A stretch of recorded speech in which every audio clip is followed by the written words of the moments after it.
I'm Ted Zigan from Southwest Electric Cooperative in Bolivar, Missouri.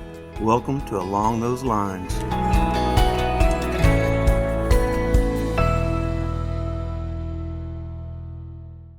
Support for this podcast comes from CHR Solutions. CHR partners with electric cooperatives to plan, design, build, and operate their broadband networks. CHR, data-driven, results-oriented.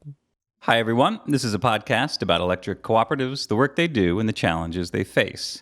I'm your host, Scott Hoffman. The number of electric cooperatives that are providing broadband internet access in their regions already exceeds 200, and many others are weighing the possibility. Now, with tens of billions of dollars in federal and state funding available and an unprecedented national resolve in the wake of the COVID-19 pandemic to close the so-called digital divide, co-ops are poised to take an even more prominent role in bringing broadband to unserved and underserved communities. Over the past few years, co-ops have reached out to NRECA for assistance with the many unique challenges involved with entering the telecommunications sector. This year, the association made the decision to launch a new broadband service tier for its member co-ops, which will bring the breadth of NRECA's expertise, influence, and reputation to the work of helping co-ops enter the rapidly growing telecom space. In this episode, we'll hear from NRECA CEO Jim Matheson about what went into the decision to form this service tier and where it's headed. To conduct the interview, we have a special guest host, Jeffrey Connor. He's NRECA's Chief Operating Officer, and he's been integral in getting this off the ground. Jeffrey, thanks so much for taking over the host chair. I'll turn it over to you. Thanks, Scott. I really appreciate the opportunity. It's good to be here on Along Those Lines. And Jim, I want to welcome you. Well, thank you. It's always good to be on Along Those Lines, but we're talking about a topic today that I think is really exciting because it's a new step in the history of NRECA, and it's a meaningful step and an important step, and so it's good we're talking about it. It's an interesting time for electric co-ops, but it's a problem that they've experienced and worked at for a long period of time. And I wonder if we can't just begin by talking about the digital divide from your perspective, Jim, what that means in rural communities and the role that you see electric cooperatives starting to play in solving that problem in larger and larger numbers. You're right that the digital divide has been around for a while, and it's been an issue of concern for our members. But the magnitude of what it means to not have broadband access has only grown over the last several years. We see where our economy, our educational system, our healthcare system, so much is tied into access to broadband in terms of how our country functions on a daily basis. And when it comes to various parts of rural America, we've been left on the outside looking in for so long. There are a lot of reasons, but the primary one should sound familiar to all of us. It's just like electricity 80 years ago. We have the most sparsely populated, hardest to serve, most expensive to serve areas. And so when for-profit companies are looking at offering broadband, they go where the money is. And so this digital divide has persisted despite electric cooperatives trying to highlight this issue. And they have made incremental gains over time. And there are co-ops that are already in this business and have been in for several years, and they made a meaningful difference within their areas. But I do believe this is an important time now in our country's history in terms of the broad awareness of the value of access to broadband services. The public policy world has certainly moved in that way with significant funding options. And so this is our time. And electric co-ops, I believe, are uniquely positioned to understand the importance of serving everyone, universal access. Make sure you serve that consumer at the end of the line. That has always been our approach in terms of how we've advocated for broadband. And I think it's the right position to be in as we look at the opportunities that exist today. Jim, talk a little bit about the structure of this effort at NRECA, why it's being set up the way it's being set up, how it's going to work for the members who choose to enroll.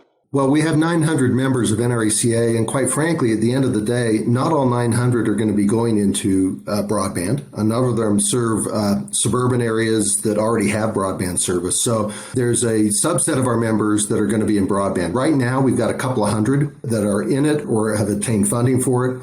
We estimate we have about 200 more that are looking at it right now. So we realize that that's kind of critical mass. Some folks who've been in the broadband business for a while wish NRECA had started this even earlier, but we think this is the right time in terms of the number of people involved.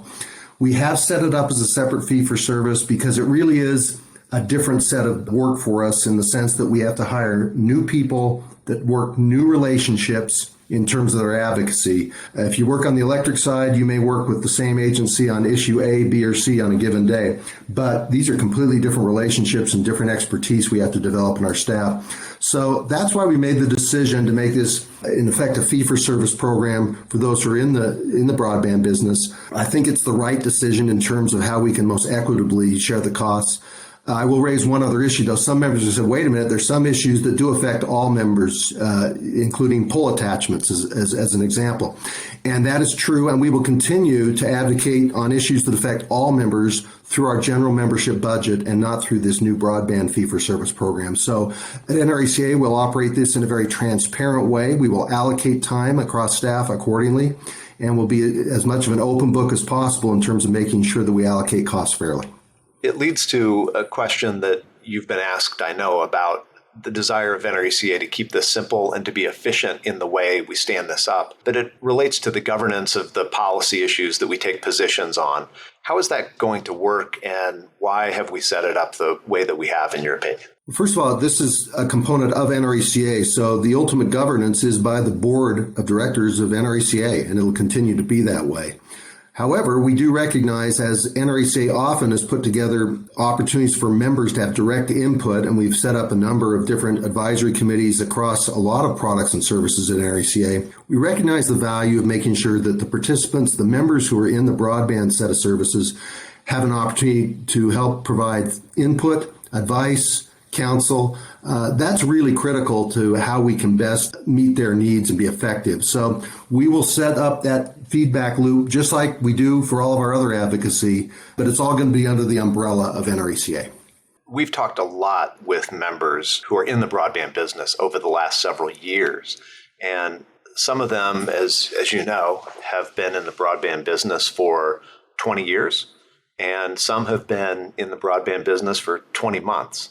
But when you look across the spectrum of NRECA members who are starting to address these programs directly, what's making it possible today? What are the circumstances today that are leading to larger and larger numbers of electric cooperatives taking on these businesses and the challenges and the risks that go along with, frankly, moving into a new industry?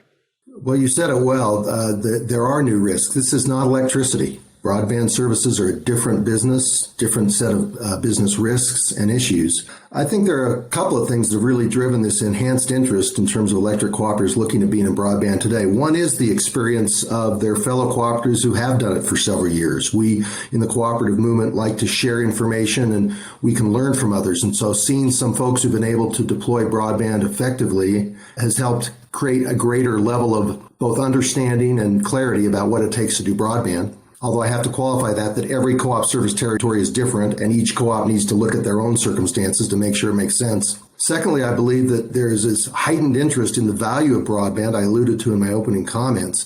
It's just such a foundational aspect of how our day-to-day lives work. And that has seen a corresponding increase on the public sector side in terms of available funding. You know, a few years ago, most of the money was in the Federal Communications Commission through Universal Service Fund, and they started advocating broadband by allowing people to participate in a reverse auction. Electric cooperatives couldn't even participate. It was only open to incumbent providers. And we've worked hard to make sure that co-ops could have a seat at that table, and now they do. And so more funding opportunities have opened up through the Federal Communications Commission in their reverse auctions.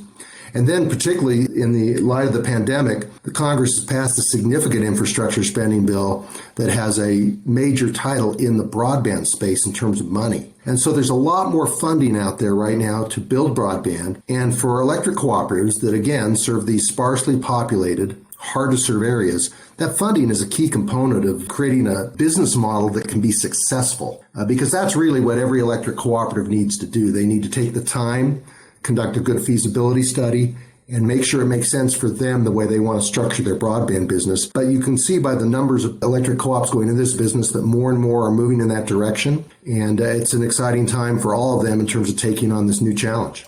Thanks, Jeffrey and Jim. We'll have more on this topic in a minute, but let's pause here briefly for a word from our sponsor. Support for Along Those Lines comes from CHR Solutions. Building a brighter future with broadband takes more than raw data. You need a partner who can provide targeted data and results-oriented solutions. With years of experience in planning, designing, building, and operating broadband networks, CHR can help you achieve across-the-board success with your broadband deployment and operation. CHR, data-driven, results-oriented. I'm Shelby Moore from Ohio's Electric Cooperatives in Columbus, Ohio. You're listening to Along Those Lines. Welcome back. Let's get back over to our conversation with Jim and Jeffrey. There's certainly been a lot on the eligibility for electric cooperatives to get into the broadband business. There's been work that NRECA has done to expand access to those funding opportunities.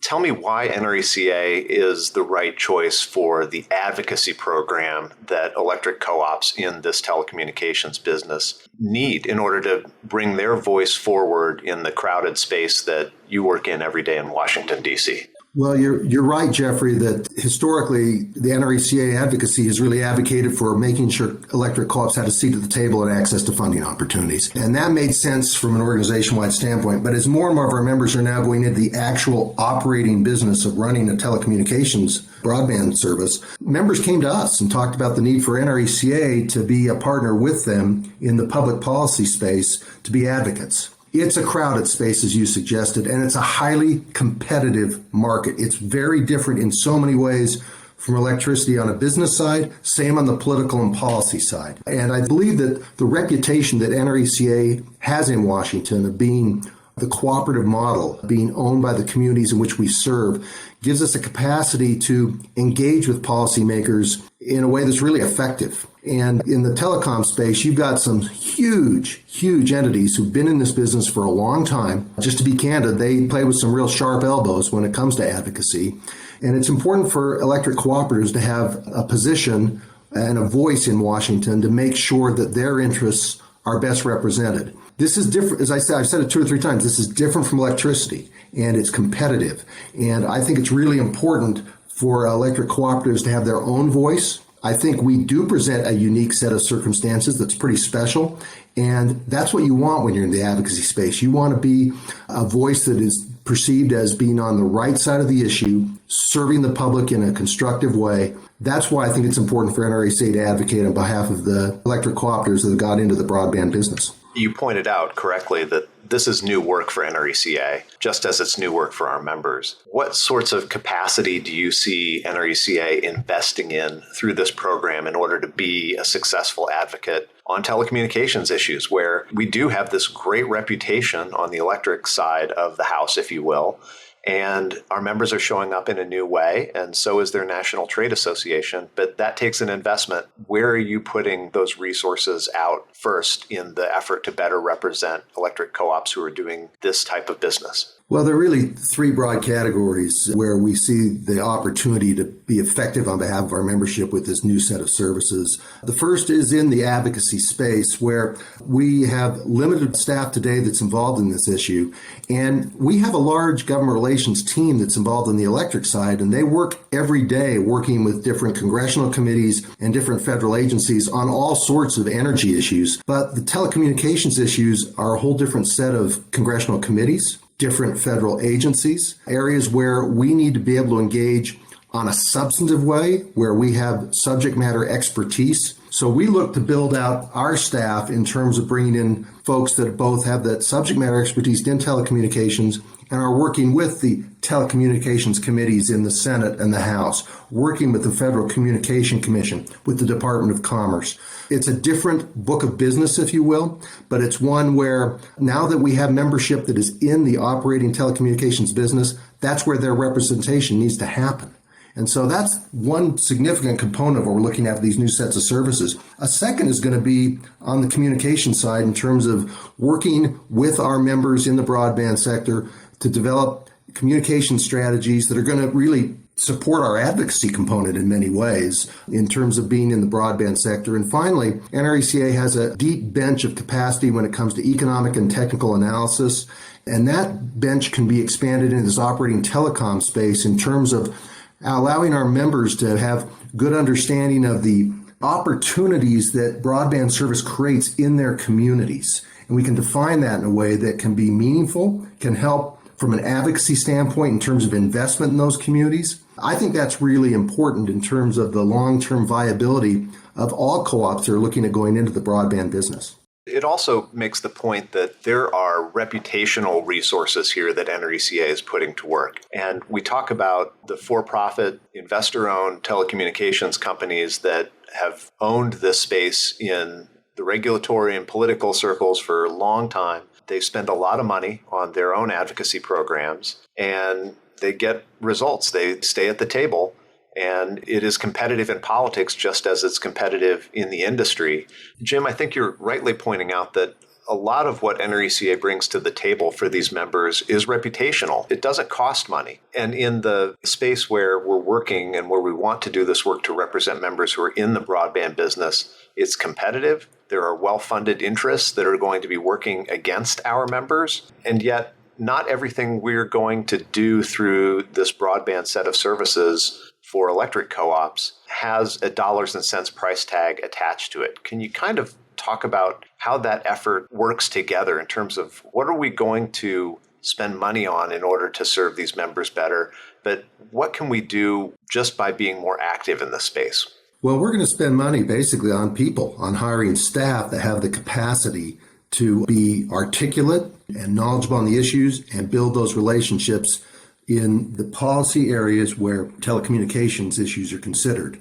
As I said, that's really in the telecommunications committees in both the Senate and the House, and it's at the Federal Communication Commission and to some degree Department of Commerce. That's where we're going to spend the money. But quite frankly, the amount of money we're looking at spending on this, as you suggested, is dwarfed by what some of these major cable companies and telecom providers are already spending on their policy and advocacy work. That doesn't scare me. I think we have the capacity to compete because, number one, we're going to hire good people, but number two, because we bring something else to the table. And it's what gives us this reputation in Washington that allows us to be so effective on the electric side. And that is the involvement of our members, that they are the face of the issue. And that issue is based on their communities back home. Most everyone's cynical about politics in Washington, D.C. these days. And NRECA has effectively communicated a message that we are not about Washington, D.C. We're about 42 million people across this country in real communities with real issues. And so that involvement of our membership has always enhanced NRECA's reputation. It's going to be all the more important when it comes to this subset of NRECA members who are in the broadband space to be active advocates, if you will, for our agenda, because it gives us a leg up on the big cable companies and the big telecom companies. They don't have that. And that's what sets us apart. So I have confidence we can be effective to the extent we all work together on this issue. And it does go beyond dollars and cents, as you suggested, Jeffrey. It's the power of the cooperative model and the cooperative membership. And from a reputational standpoint, Jim, I know there have got to be some issues that stand out to you as ones that you really want to tackle in this new space right out of the gate. I'm sure you've heard from members, as I have, that there are real challenges that they encounter in that competitive political environment. And these companies, as you suggested, they have been at the table for a long time. One might say they've been at the trough for a long time. And what kind of issues do you get excited about tackling right away through this new effort that you think are going to deliver value back to the members that NRECA represents in this space? Well, there are a number of issues that are front and center in no particular order, but one continues to be just defining where the need is in an accurate way. It's been a concern that the Federal Communication Commission has developed a map of this country, and they've done it by census block to say where the need is for broadband and where there's already service. And again, the incumbent providers have gamed that system, and they've created inaccurate data. And we're not making good decisions in the policy arena when we don't have good data. So that's an issue we really want to jump into because it directly affects the rural areas that we serve. That's pretty important. I think the other issue is the way the auction models have been structured. It's gotten better, don't get me wrong. We've had a series of auctions. I think each one has had its improvements, but there is still an opportunity, again, to in some ways game the system, to underbid everyone else, if you will, because it's a reverse auction where the lowest bid wins, to underbid everyone else so you control that service territory and you don't intend to ever build, but you're protecting your existing substandard set of assets that's providing broadband service. Those are really important issues for us to jump into because we have the capacity to offer solutions that actually get broadband service to people who need it. It's an exciting time for us. Don't get me wrong. We've talked about how substantial the other folks in the space are, but I again think that we have a role to play here that distinguishes us from all the rest in a way that's going to be really positive. Our members, too, are making significant investments in this space. And if you look at their balance sheets, at the way that they're financing these projects, the reach of some of the systems that are being built by electric cooperatives to deliver quality internet to the people that they are going to serve, it adds up to a lot of risk. And one of the things that has driven the discussion about how to shape this effort outside of the political space is also about finding more and better ways to help electric co-ops identify and mitigate the risks that they face in the formation of these new businesses. So I wonder if you could talk a little bit about what you envision there in terms of ways we can convene those conversations too. Well, you used the right word there in your question. NRECA often acts as a convener of our membership because our membership likes to talk to each other. And again, it's something that distinguishes the cooperative model from for-profit competitors who don't like to share information. We have the ability to learn a lot from each other. We've exhibited that for decades in the electric side. We've already exhibited that to the extent that co-ops have been in the broadband business, some, as you suggested, for up to 20 years. They've shared that information. And it's not all about advocacy, as you said. It's about mitigating all the operational and business risks, positioning the broadband entity to best succeed. And that's going to be an important part of this NRECA broadband services that we're going to be offering, is really trying to create meaningful opportunities for members to share good information with each other. This is going to be very much a member-driven process on what we do. So I've described my vision of where we want to hire people, issues we want to work on. But at the end of the day, we want our members who are in the broadband business to be helping drive the decisions about where our resources go and the issues we focus on, because that's the right way to make those decisions. So I see that convening authority as something that's of great value. And again, it's another component of who we are that distinguishes ourselves from everyone else in the broadband space. One of the first opportunities for members who participate in these services from NRECA to provide that feedback is this November. On the 17th and 18th, NRECA is hosting an event called the Broadband Leadership Summit, and it's going to be in Washington, D.C. How important is that as a foundational conversation in terms of shaping the feedback that members are going to provide us about focus, as you said, and prioritization of the work that we can do for them going forward? To the extent we are setting up this new set of fee-for-service opportunities for our members, this is the first time we're really going to sit around the table with the members participating and talk about their vision of what this should be. So this is really important meeting. I mean, member input is always going to be important for the future for this broadband set of services, but this first meeting, I think, is going to really help set the tone, because we're not at NRECA just assuming we have all the answers about what we should do. We value and actually know it's most important for us to understand what our members want. So I view this as a wonderful opportunity. I'm really excited just to participate, to hear what our members have to say, ideas they have about how we can be most effective for them. I think it's going to be a substantive meeting, an important meeting, and something that I think is going to set the direction for this set of services for years to come.